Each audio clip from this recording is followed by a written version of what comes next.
বিসমিল্লাহির রহমানির রহিম। ধন্যবাদ মাননীয় স্পিকার। জুলাই গণ অভ্যুত্থান এবং জুলাই যোদ্ধাদের উপর আনীত শোক প্রস্তাবের উপর আলোচনা করার সুযোগ দেবার জন্য। আজকের দিনটি আমাদের জাতীয় জীবনে অনেক ঐতিহাসিক একটি দিন, ব্যক্তিগতভাবে আমার জীবনেও। 2024 সালের 5ই আগস্ট তথা 36শে জুলাই শাহবাগ থেকে ছাত্র জনতার মিছিল নিয়ে আমি এবং আমার সহযোদ্ধারা এই জাতীয় সংসদের প্রাঙ্গণে আমরা এসেছিলাম। ছাত্র জনতাকে সাথে নিয়ে ফ্যাসিস্ট মুক্ত করেছিলাম এই মহান জাতীয় সংসদকে। সেই দিন আমাদের ভূমিকা ছিল বৈপ্লবিক। আজকে একটা ভিন্ন প্রেক্ষাপটে গণতান্ত্রিকভাবে নির্বাচিত হয়ে আজকের এই মহান জাতীয় সংসদে কথা বলতে পারছি, সেজন্য মহান আল্লাহ তাআলার কাছে এবং জুলাই গণ অভ্যুত্থানের সকল শহীদদের কাছে কৃতজ্ঞতা প্রকাশ করছি।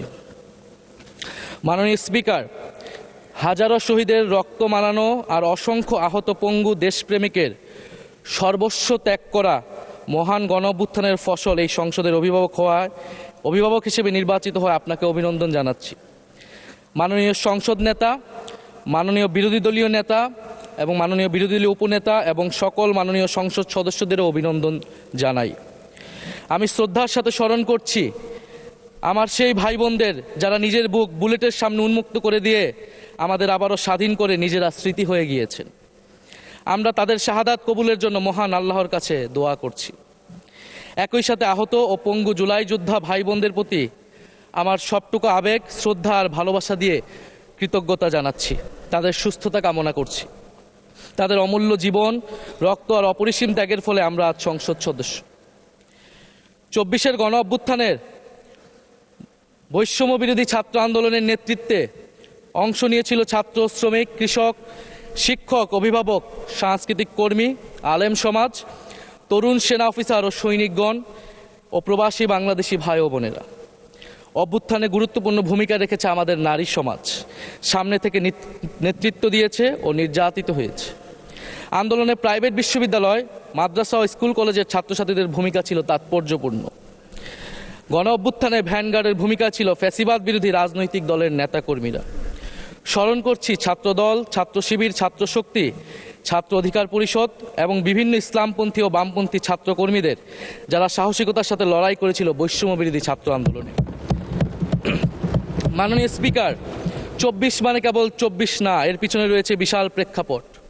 আমি স্মরণ করছি 47-এর আজাদির লড়াই, 71-এর মহান মুক্তিযুদ্ধ এবং 24-এর ছাত্র জনতার গণ অভ্যুত্থান এবং সকল জাতীয় শহীদকে। এ সকল ঐতিহাসিক জাতীয় সংগ্রামের ধারাবাহিকতায় আজকের বাংলাদেশ গৌরব নিয়ে দাঁড়িয়ে আছে। স্মরণ করছি পিলখানা হত্যাকাণ্ডের শহীদ, শাপলা হত্যাকাণ্ডের শহীদ, মোদি বিরোধী হত্যাকাণ্ডের শহীদ, ফ্যাসিস্ট আমলে গুম হওয়া ব্যক্তিদের স্মরণ করছি।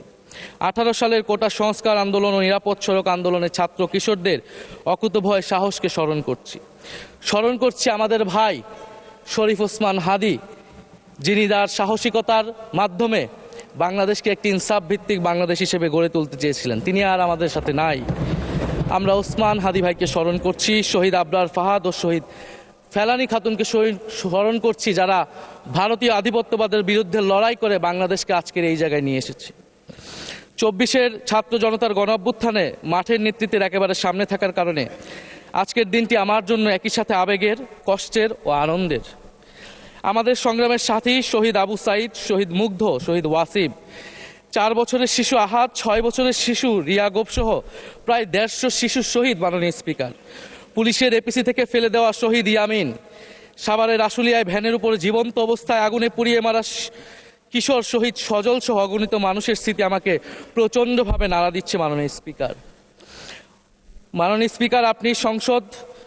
আপনি মাননীয় সংসদ নেতা, বিরোধী দলীয় নেতা সহ সংসদের সকল সদস্য এবং আপনার মাধ্যমে দেশবাসীর উদ্দেশ্যে আরও স্মরণ করিয়ে দিতে চাই মাকে উদ্দেশ্য করে লেখা চিঠি 10ম শ্রেণীর ছাত্র শহীদ আনাসের, যিনি বলেছিলেন, একটি প্রতিবন্ধী কিশোর, 7 বছরের বাচ্চা, ল্যাংড়া মানুষ যদি সংগ্রামে নামতে পারে তাহলে আমি কেন বসে থাকবো ঘরে?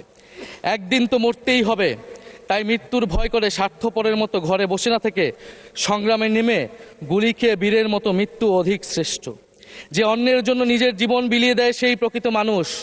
আমি যদি বেঁচে না ফিরি তবে কষ্ট পেও না, গর্বিত হয়েও জীবনের প্রতিটি ভুলের জন্য ক্ষমা চাই। আনাস তার মাকে এই চিঠি লিখে রাস্তায় নেমে গিয়েছিলেন, শহীদ হয়েছিলেন মাননীয় স্পিকার, যাদের আত্মত্যাগের কারণে আজকে আমরা এখানে বসে কথা বলতে পারছি। মাননীয় স্পিকার, জুলাই গণঅভ্যুত্থানের সাথে জড়িয়ে আছে দেশনেত্রী বেগম খালেদা জিয়ার সংগ্রাম ও তার আত্মত্যাগ। ওনার সংগ্রাম অনুপ্রাণিত করেছিল বাংলাদেশের তরুণ সমাজকে আত্মত্যাগ করতে, আত্মহুতি দিতে গণ অভ্যুত্থানে। আমরা আজকে তাকে শ্রদ্ধার সাথে স্মরণ করছি। মাননীয় স্পিকার, আমি বিশ্বাস করতে চাই আমরা যারা সংসদে বসতে পেরেছি কেউই এই শহীদের রক্তের সাথে বেইমানি করব না। কারণ জুলাই গণ অভ্যুত্থান মানে শুধু জুলাই গণ অভ্যুত্থান নয়, এটি নতুন বাংলাদেশের আকাঙ্ক্ষা। গণভোটের রায় অনুযায়ী আমরা যেমন সংসদ সদস্য, একইভাবে সংবিধান সংস্কার কমিশনের সদস্য। আমাদের সরকারি দলের বন্ধুরা অবিলম্বে সংবিধান সংস্কার কমিশনের সদস্য হিসেবে শপথ নেবেন বলেই আমরা বিশ্বাস করি। আমরা একই সাথে গণতান্ত্রিক সংস্কারগুলো সাধন করতে চাই। 70% মানুষ গণভোটে তাদের রায় জানিয়ে দিয়েছে মাননীয় স্পিকার। গণতন্ত্রে জনতার রায় সার্বভৌম, তার উপর কোনো আইন বা বিধান চলতে পারে না। মাননীয় স্পিকার, আমরা বিচার চাই, জুলাই গণহত্যার বিচার চাই, শরীফ ওসমান হাদি হত্যার বিচার চাই, গুম খুনের বিচার চাই, বিগত সময়ে হওয়া লুটপাট এবং দুর্নীতির বিচার চাই। জুলাই মানেই নতুন বন্দোবস্ত, গণতান্ত্রিক অন্তর্ভুক্তিমূলক বৈষম্যহীন দেশ। জুলাই মানে আধিপত্যবাদ মুক্ত, ফ্যাসিস্ট মুক্ত দেশ। জুলাই মানে মানবিক মর্যাদা ও দায় ও দরদের বাংলাদেশ। মাননীয় স্পিকার, আমি শেষ করবো একটি কথা বলেই। আজকে সবাই এক বাক্যে স্বীকার করে নিয়েছেন যে জুলাই গণ অভ্যুত্থানের শহীদদের কারণে আমরা এই মহান সংসদে বসতে পেরেছি এবং এই মহান সংসদে আমরা সকলেই ফ্যাসিবাদ মুক্ত, ফ্যাসিবাদ বিরোধী লড়াইয়ের সৈনিকেরা এখানে আসিছি। আপনার প্রতি নিবেদন থাকবে কোনো ফ্যাসিস্ট তার দোসর যাতে আজকের এই মহান সংসদে বক্তব্য দিয়ে সংসদকে কলুষিত করতে না পারে। আমরা ফ্যাসিস্ট মুক্ত, আমরা ফ্যাসিবাদের দোসর মুক্ত জাতীয় সংসদ চাই। মাননীয় স্পিকার, আপনাকে ধন্যবাদ।